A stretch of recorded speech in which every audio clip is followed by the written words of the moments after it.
Вы смотрите «Актуальное интервью», в студии Петр Васильев. Здравствуйте.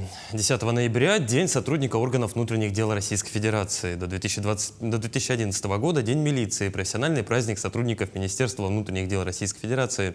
Сегодня мы поговорим о работе следователя. Гость у нас в студии Аял Левин, следователь по особо важным делам Межмуниципального управления МВД России Якутска, старший лейтенант юстиции. Аял Егорович, здравствуйте.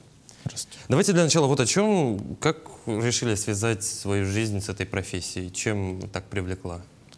Давайте будем честны. Свою работу я решил связать ввиду того, что это, во-первых, ранний уход на пенсию, во-вторых, это социальные льготы, которых мало кто знает из гражданских лиц. И в-третьих, это, я считаю, это достойная заработная плата. То есть никакая романтика там следователей, полицейских не привлекала? Потому что сколько я общаюсь с представителями вашей профессии, они говорят, что очень много пришли в профессию, потому что смотрели сериалы, там было. Ну, в том числе, да? У кого-то отчасти, да, но в том числе, можно сказать, и так. А если говорить о том, что нужно для того, чтобы стать следователем, работать в полиции, какое у вас образование, на кого учились? У меня высшее юридическое образование. Учился я в Дальневосточном юридическом институте МВД России в городе Хабаровске. То есть поступил туда после школы, после 11 класса. И сразу после университета уже на службу получили? Да, сразу же на службу. И чем сейчас занимаетесь, с чего начинали? Так, ну как я и говорил, начинал я в рядах курсантов Дальневосточного юридического института. Был рядовым полиции, ходил на суточные дежурства, учился, служил. После 5 лет обучения, и тоже опять-таки мало кто знает, 5 лет обучения у нас засчитывается стаж службы и выслугу лет. Да.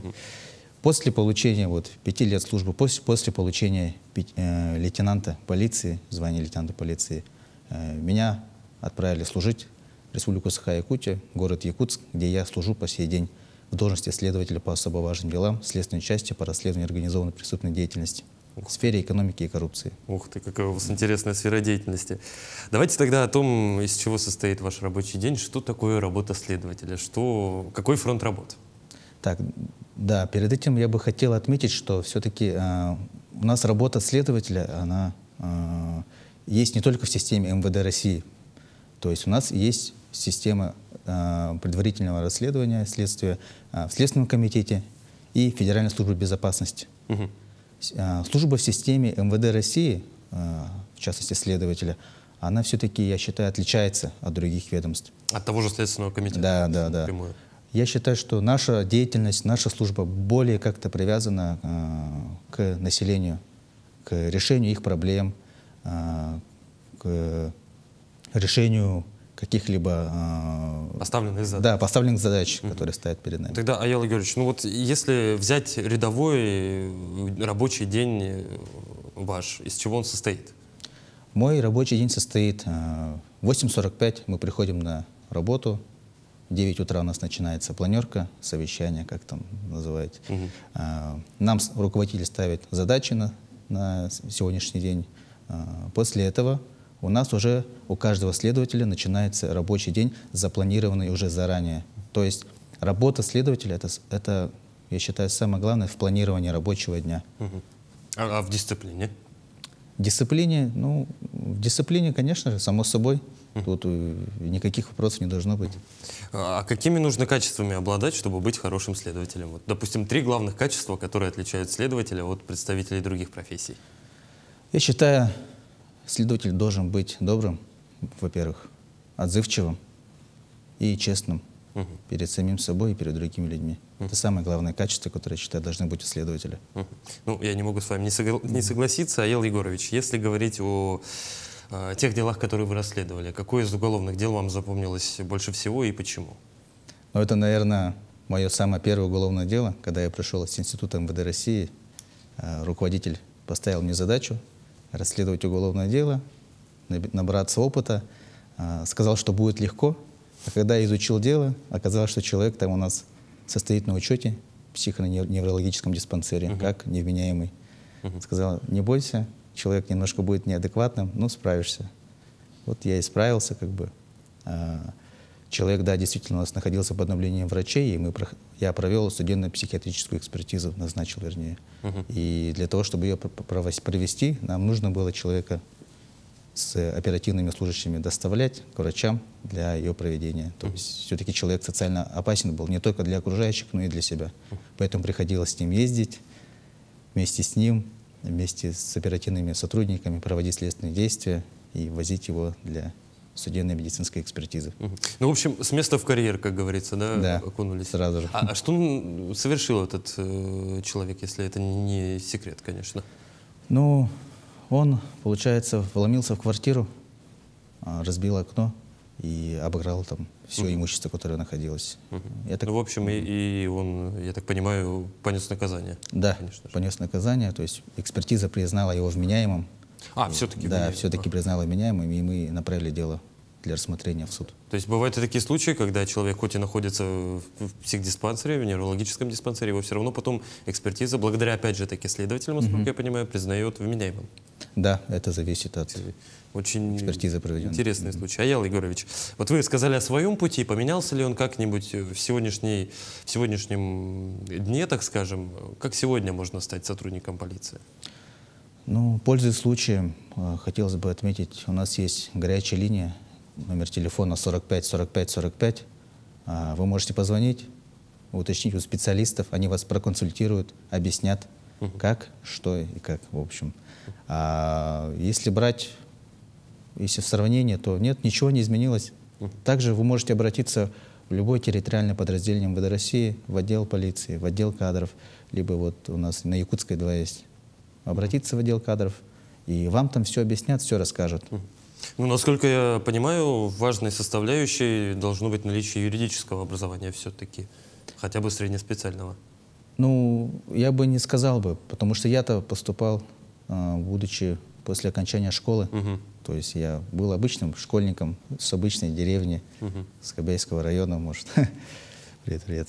И вот после окончания школы я поступил в Дальневосточный юридический институт, там получил высшее образование и стал следователем. Аял Егорович, как у следователя, хочу спросить, приходилось ли сталкиваться с полиграфом? Конечно. И людям, которые захотят поступить на нашу службу, тоже придется с этим столкнуться. То есть это при поступлении? Да, это обязательно. Работать именно с преступниками на полиграфе? Да, приходилось. И насколько он действенен? Ну, у нас в Уголовно-процессуальном кодексе считается, что использование полиграфа как бы не считается у нас основным доказательством. Он считается как косвенным. И проводить его надо, если у нас уже нет каких-либо прямых и, ну, как сказать, твердых доказательств для подтверждения ничего. Тогда с точки зрения специалиста тоже спрошу, можно ли обмануть полиграф? Ну, как это сделать, мы не будем говорить.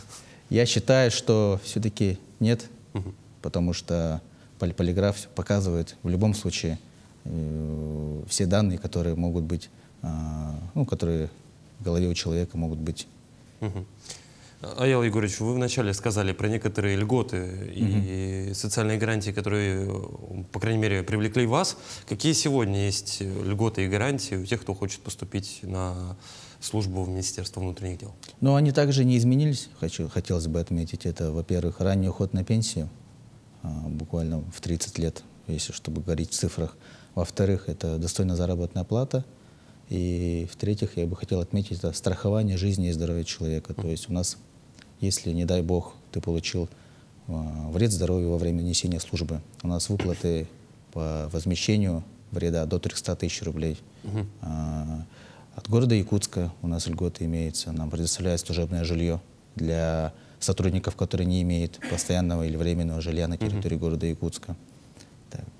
Это бесплатный проезд к месту несения отпуска не только сотруднику, но и членам семьи. Вот. Ежегодный? Да, ежегодный. И бесплатное медицинское обслуживание в системе МВД России. Действительно, очень внушительный пакет льгот и гарантий. Вот я хочу уточнить про выход на пенсию в 30 лет. Это для всех сотрудников, вне зависимости от, допустим, территориально, там, не знаю, в Арктике другие условия, где-то на юге другие условия. Для всех это вот константа, она постоянная. Ну, опять-таки, 30 лет я беру это вот, считая про свою пенсию, потому что все-таки я учился в ВУЗе системе МВД России, и 5 лет у нас учебы считается как за 5 лет стажа службы. Соответственно, у меня для выхода пенсии остается буквально, ну, когда я закончил институт, 7,5 лет мне оставалось. И на данный момент мне осталось 3,5 года до пенсии. А если брать вот районы, которые вы имеете в виду, у нас есть деление областей, где у нас идет где-то год за 3 считается служба, где-то год за 2, где-то год за 1,5. Вот. В городе Якутске у нас считается, если я не ошибаюсь, год за 1,5. А если не секрет, уже придумали, чем будете заниматься на пенсии? Все-таки в 30 лет выйти на пенсию, это не каждый сможет. Да, планы, несомненно, есть, но не хотелось бы их озвучивать. Хорошо, пусть это будет хорошим секретом. Аэл Егорович, то есть, правильно я понимаю, сразу после школы можно поступить на службу Министерства внутренних дел? Да. А как проходит, вот, так скажем, переобучение из вчерашнего школьника в сегодняшнего уже сотрудника? Переобучение, вот если по моему опыту брать, то в августе 2015 года нас всех собрали на плацу, я до сих пор помню, посадили в автобусы и всех отправили нас в лес на курс молодого бойца. Мы целый месяц жили в казарменном положении, вставали по распорядку, жили по распорядку, служили, ходили на суточные дежурства и параллельно учились строевой подготовке, тактика специальной и азам вообще обучение, чтобы нас преподаватели, то есть готовили уже к процессу высшего образования в системе МВД. Аэл Егорович, в заключение хочу спросить, чему вас научила служба в рядах Министерства внутренних дел? Какой главный урок, какая главная ценность? Возможно, может быть, эту ценность кто-то разделит из тех, кто захочет после нашего с вами интервью поступить на службу. Главный урок, который для себя усвоил, это то, что в жизни нет нерешаемых проблем. Какая-либо проблема не была, она либо решится, либо... Либо решим ее мы. Да? Либо решим ее мы. Аэл Егорович, давайте напоследок что-то пожелаем вашим коллегам в день профессионального праздника. Да, пользуясь случаем, хотел бы пожелать ветеранам МВД России, действующим сотрудникам, членам их семей с профессиональным праздником, пожелать семьям здоровья, счастья и, самое главное, успехов не только в службе, но и в личной жизни. Ну, я могу только присоединиться к вашим поздравлениям, поблагодарить в очередной раз за вашу доблестную работу. Аэл Егорович, спасибо, что пришли к нам в студию, ответили на наши вопросы. Все, спасибо. Это было актуальное интервью. До встречи в дальнейших эфирах.